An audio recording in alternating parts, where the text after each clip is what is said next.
Vocês rezam Em direção à Meca. em direção a Meca. Sim. Eu sempre quis saber, Sheik, como é que vocês sabem qual que é a direção de Meca? É assim?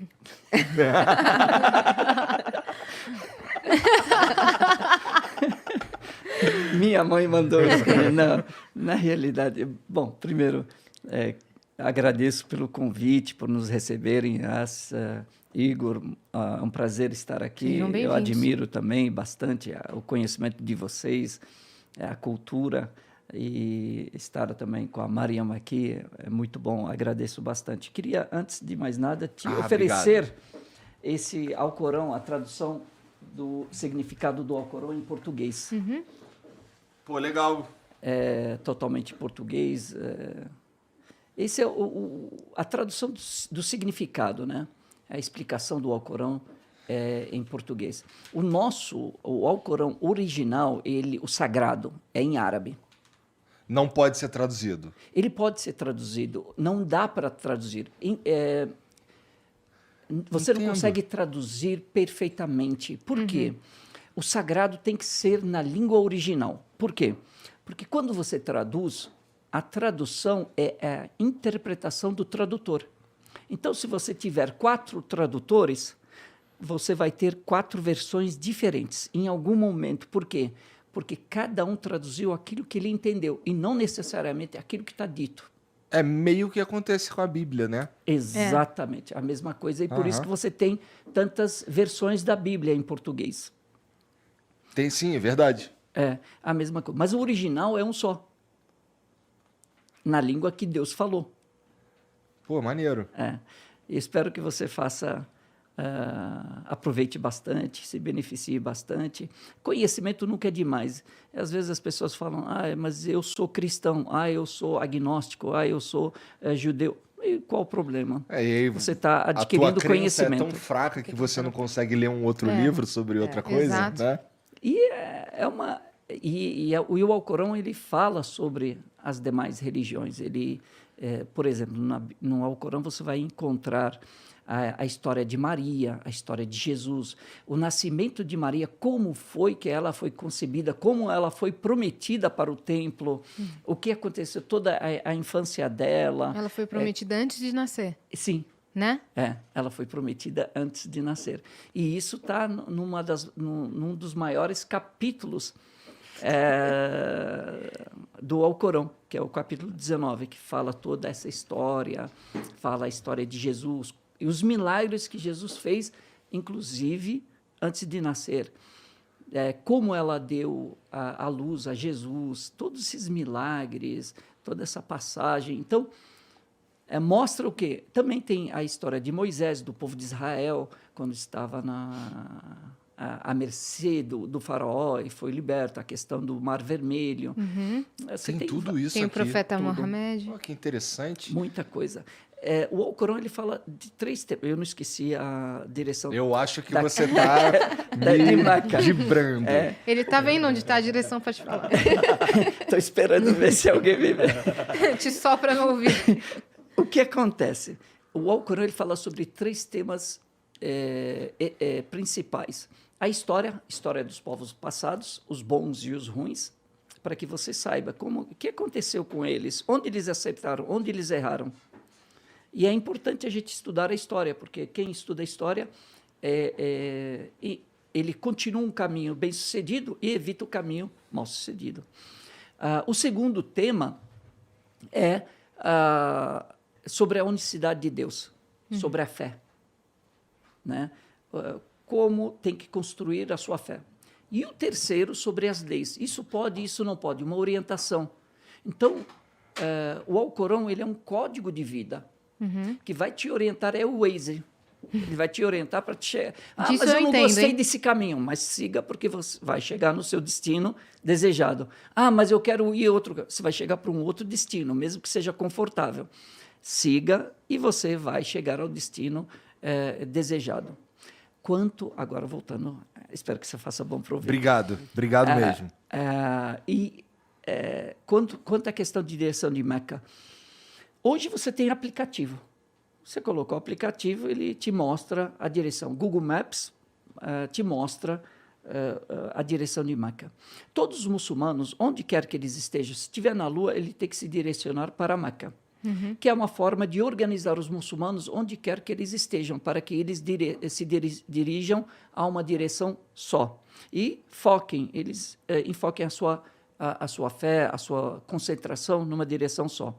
E é uma questão de disciplina, de organização.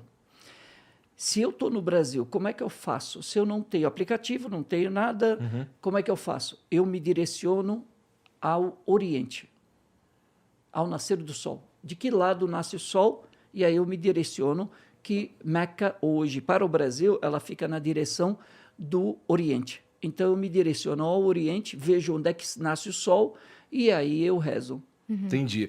É que eu estava conversando esses dias com um escritor que ele foi cobrir a guerra na Síria e ele acabou preso. Ele foi jornalista lá. Ah, eu Ele é assisti. cristão? É, É. a gente assistiu esse episódio. Então, aí ele foi preso e ele tava comentando que dentro da cela as dele... orações, eles É. faziam juntos. Ah, eu e vi ele também. entrou na oração junto, e ele sentiu uma energia boa. Isso, E que ele ele falou nunca foi exatamente... discriminado por ser cristão. Eu vi ele Exatamente, falando eu isso. vi. É. E aí ele fala que nos momentos de rezar, todo mundo virava certinho, mas ali eu imagino que ali tá perto, todo mundo sabe para que lado fica, né? Normalmente, você pergunta, eu não sei, ficou nublado. Eu vou perguntar, estou no hotel, pergunto para a recepção, pergunto de que lado. Às vezes as pessoas, quando você está no Ocidente, no Brasil principalmente, é uma pergunta. Imagine você trabalhar no hotel e aí daqui a pouco venho eu e falo, Igor, por favor, Onde que nasce o sol? de onde nasce o sol? Você olha assim, nunca parei para pensar verdade. nisso na minha vida. O cara ia entrar numa questão Não, existencial, assim, meu Deus, eu não sei responder isso. Exatamente, tipo, que pergunta. É. Podia perguntar coisa mais fácil, tipo, a distância daqui para o Sol. Onde é que é o metrô C, tá ligado? Agora, o que acontece? Eu vejo exatamente onde nasce o Sol, onde se põe o Sol, e aí eu consigo me direcionar. Entendi.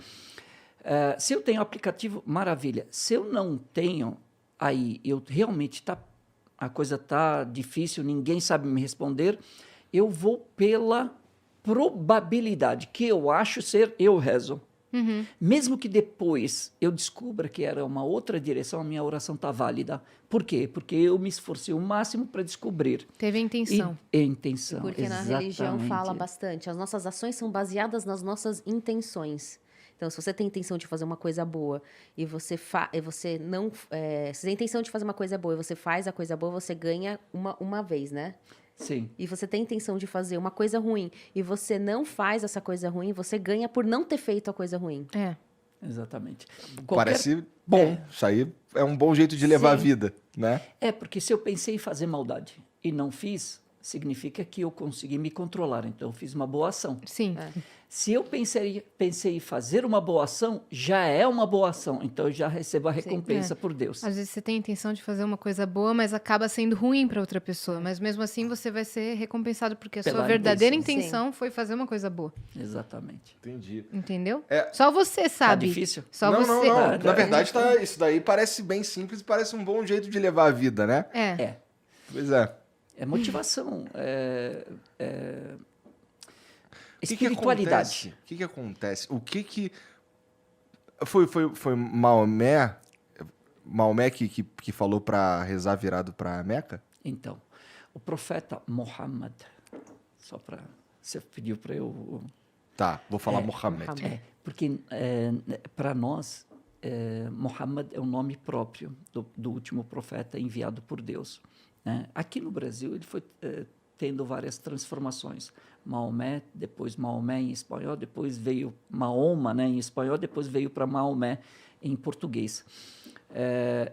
O profeta Muhammad, ele tem uma passagem que ele subiu ao céu. E Deus lhe deu essa incumbência de passar para os muçulmanos a oração 5 vezes ao dia.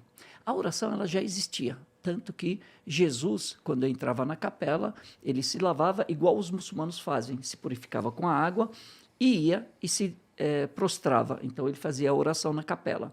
Assim como Moisés também, quando foi ao Monte Sinai receber os 10 mandamentos, também ele tirou os sapatos, se lavou com água, se purificou e foi e rezou também. Então, a oração ela já existia, mas a obrigatoriedade dela não existia. Então, o profeta recebe a incumbência e a obrigatoriedade de rezar 5 vezes ao dia, e aqui ele traz isso e divulga para os muçulmanos praticarem, e a partir daí os muçulmanos passam a fazer as orações 5 vezes ao dia. Ela pode ser feita individualmente, cada um fazer. Agora, ela é multiplicada por 27 vezes quando é feita em congregação, quando é feita em grupo. Por quê?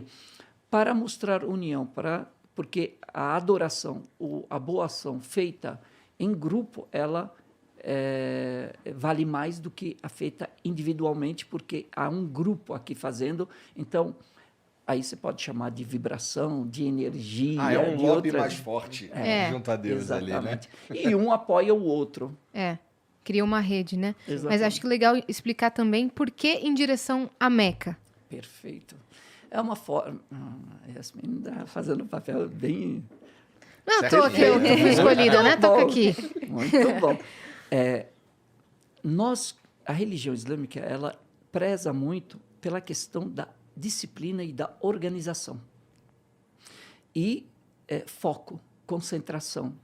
Então, todos nós nos direcionamos, onde quer que estejamos, nos direcionamos a Meca para fazer a oração numa direção só, como uma forma de organizar os muçulmanos, e não como alguns falam, eles adoram a Kaaba ou a Pedra Negra. Não, nós rezamos em direção à Kaaba porque ela é nossa referência de organização somente, mas adoramos a Deus. A nossa oração é para Deus, a nossa prostração é para Deus, a nossa humildade é para Deus, a nossa devoção é para Deus, para mais ninguém.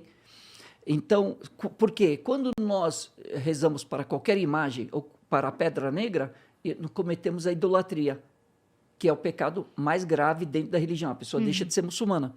Então, a Kaaba, ela é só uma referência que nos organiza nas nossas orações. Inclusive, nós rezamos sempre, quando tem 2 pessoas ou mais, ao comando de uma pessoa, que seria o imam, que seria o sheik, que seria a pessoa que mais conhece das regras do Alcorão.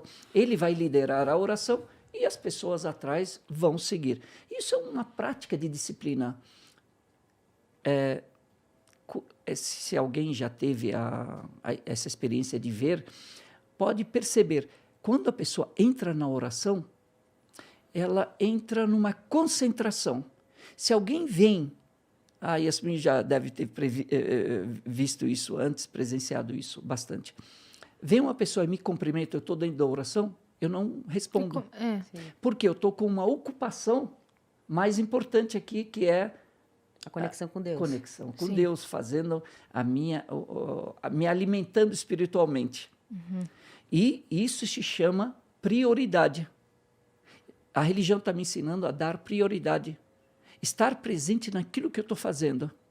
Sim, eu descobri isso vendo meu avô rezar quando eu era criança, porque a gente saía do jantar da cozinha de cima e descia para a sala, e às vezes ele estava rezando, e aí a gente chegava querendo brincar e chamar ele, e ele continuava imóvel, e ele não respondia nesse momento. Eu perguntei pro meu pai o que ele estava fazendo, que ele não me ouvia. Aí meu pai explicou, ele está rezando, é um momento sagrado, não atrapalha o Gido. E aí, né? E aí a gente aprendeu que ele estava fazendo a oração ali, respeitando isso. Inclusive, a casa dos meus avós, eles escolheram essa vendo que as janelas e a porta da sala estavam em direção ao nascer do sol. Legal. Então, que meu avô gostava de rezar olhando pela janela, assim. Então, foi escolhida por conta disso também. Você falou sobre isso também, né? As mesquitas, elas são feitas, construídas e direcionadas para a Meca, em direção à Meca. Já facilita, né? Se eu não sei onde eu tô, procuro onde tem uma mesquita, exatamente. Lado ela tá virada. Todas as mesquitas do mundo. E tem marcação no no chão também. Para saber, nas mesquitas. Elas têm os riscos para saber a posição que a gente vai fazer as orações. Sim. Tu frequenta a mesquita? Sim. No Brasil, aqui em São Paulo tem várias mesquitas em vários bairros. Então, por exemplo, tem São Bernardo, tem São Paulo. Aí em São Paulo, cada bairro tem uma mesquita. Tem lugares que não tem mesquita, mas tem sala de oração, que é uma salinha pequena que junta uma comunidade e eles não têm às vezes a comunidade não é tão grande, então eles juntam numa casa ou numa sala comercial e fazem as orações. Entendi.